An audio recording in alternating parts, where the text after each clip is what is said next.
Hey, how is it going again, Guardians? LVnative here with another Destiny video for you. Today's video, we are going to be covering the third and final little teaser stream that Destiny decided to show us, that Bungie did, on their live Twitch stream.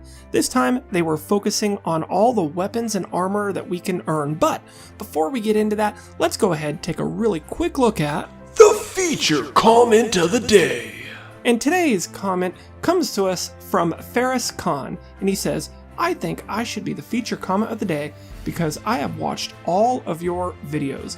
Well, thank you very much, Ferris, man. That takes some dedication. And remember, guys, if you want to be the feature comment of the day, all you have to do, smack that like button, drop a comment in the section below, and I just might pick yours to be the very next feature comment of the day. So Bungie has decided to dub this particular update for the Age of Triumph, calling it the update 2.6.0. And this is basically supposed to be a victory lap for all the Guardians who've been playing Destiny for these 3 years, you know, in kind of a culmination of everything that Destiny has to offer. Primarily bringing back all of the old raids, all 4 of them, the Vault of Glass, Crotas End, King's Fall, and Wrath of the Machine, of course, are all getting a little bit of a facelift with some new rewards for us to get. So on the screen right now is basically going to show you what the Vault of Glass set is going to look like for all 3 types of Guardians, your Hunter, your Warlock, and your Titan. These look amazing, just glowing with energy. Of course, those are a representation of the ornaments that you can get.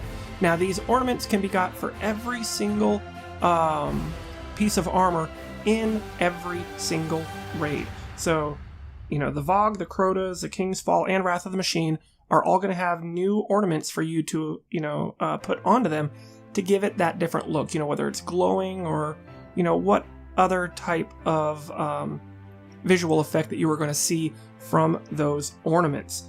Now, they are also, you're going to be able to collect those ornaments from the weekly raid challenges. So whatever raid happens to be that, featured raid of the week where the challenge modes will be active on it, that is going to be your key to get those ornaments. Now, that is going to be available, like I said, for every raid, and all the ornaments you get in all 4 different raids can go towards any armor that you want. So, if you primarily just want your Vault of Glass gear to be fully maxed out with all the ornaments and everything, you can take any ornaments that you've earned from any of the other raids and apply them to the Vault of Glass, or for any other one that you would want to as well. It's a very, very nice system. It means we don't have to grind the exact same raid in order to get just that raid, up to where we want it to be.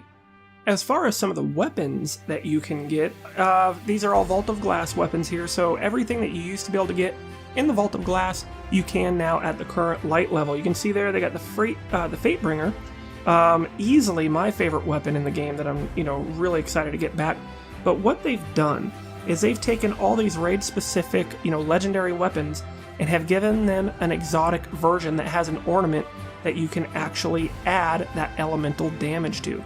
So everyone was wondering, like the Fatebringer, for instance, was it going to have arc damage or was it going to be kinetic? The answer actually is both. They will have a legendary version that does not have any of the primary burn elemental to it, but then they're also going to have an exotic version of these weapons that you are going to be able to get the ornament for and give it that elemental damage. So if you want Fatebringer to have, its elemental damage, you have to get the exotic version of it and go ahead and apply that ornament. And that's going to be, the same for every other, raid weapon, that's out there, whether, it's the Word of Crota, the NachoCheeze, stuff like that. Those will all be able to have the exotic elemental damage, but you have to get the exotic version of them and apply the ornament to do so.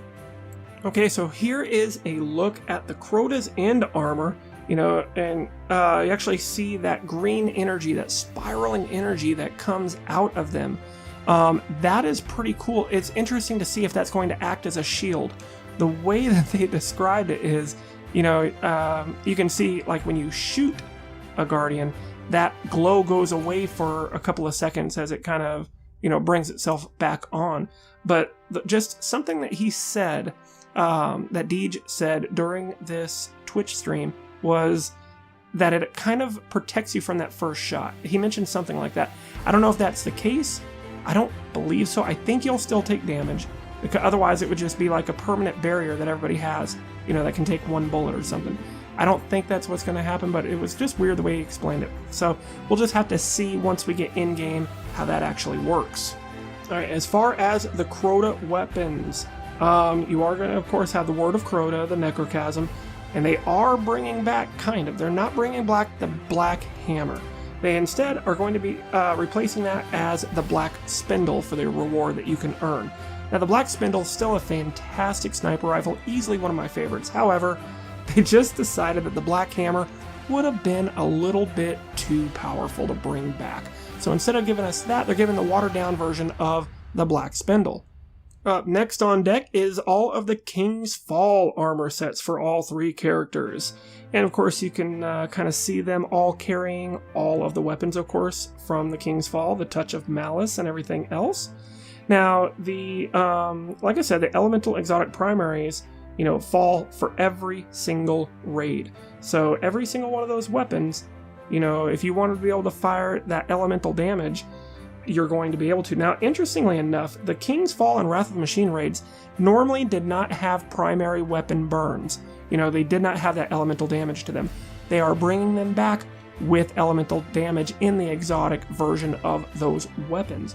So that's going to be, you know, something to keep an eye out for, and it's going to be pretty cool. I've always wanted to know what a Genesis chain from the Wrath of the Machine would be like if it had some elemental damage.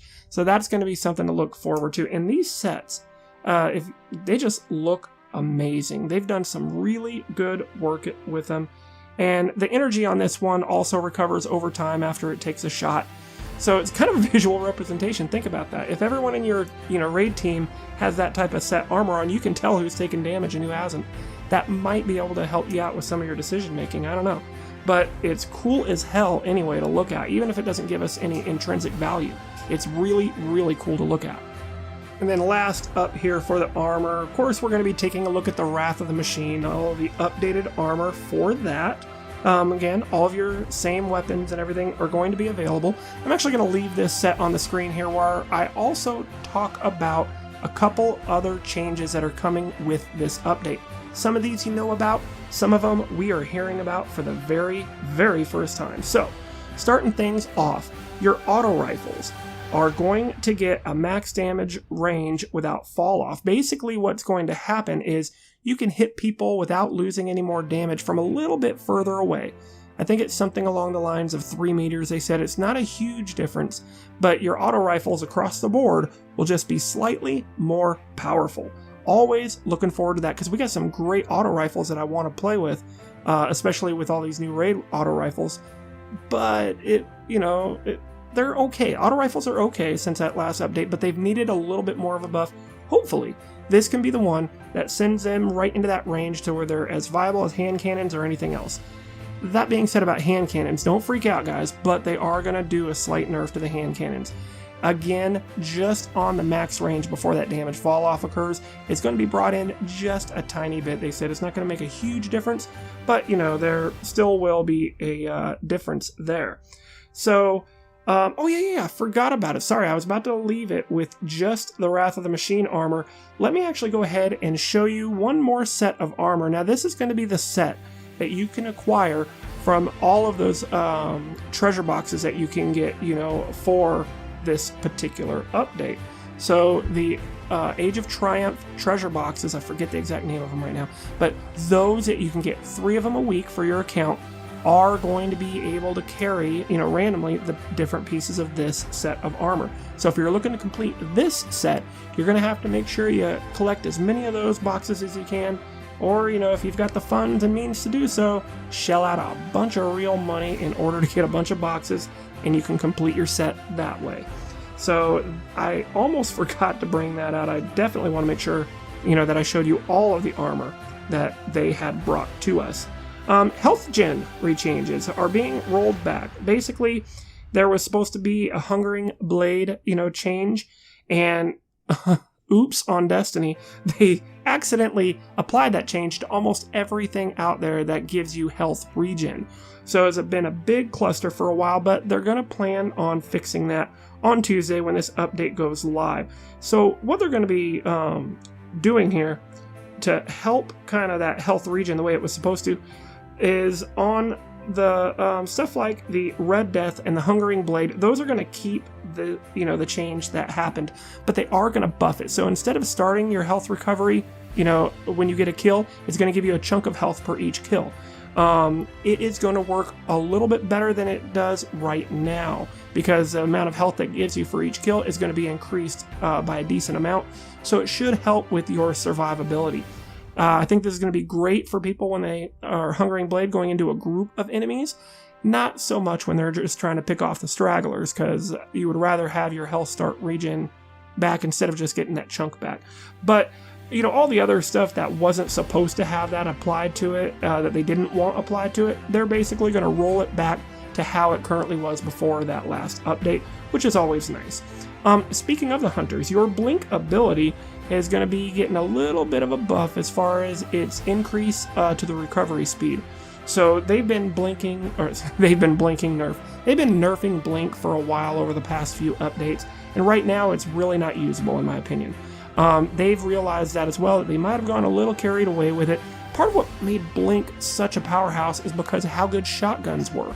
And they could close the distance really quick. You couldn't hit them. They would land in front of you and just take you out while they're still above you or as they land in front of you. It was really hard to deal with. Now, shotguns aren't quite as big of a problem, so I don't think Blink really is going to be much of a problem either. I'm really happy to see that they are going to roll back a little bit of those changes and make it a little more viable, because I used to love to use Blink, but I haven't used Blink in months now because of all these, changes that they've done to them. So really, really happy to see that. Okay, real quick on a couple of the other changes here. Your Scory is no longer going to work for you getting in a trials match and just camping all the way back in your spawn.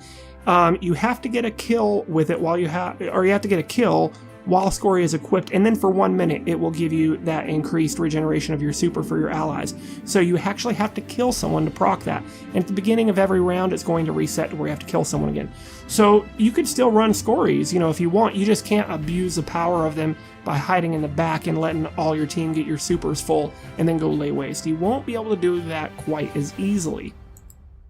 The Truth rocket launcher got all the way smacked down to 1 rocket inside of the magazine at a time before you'd have to reload. They are giving us a little bit of a bump, and we're not back up to the 3 that we had in the chamber before, but we're going to meet in the middle. We're going to have 2.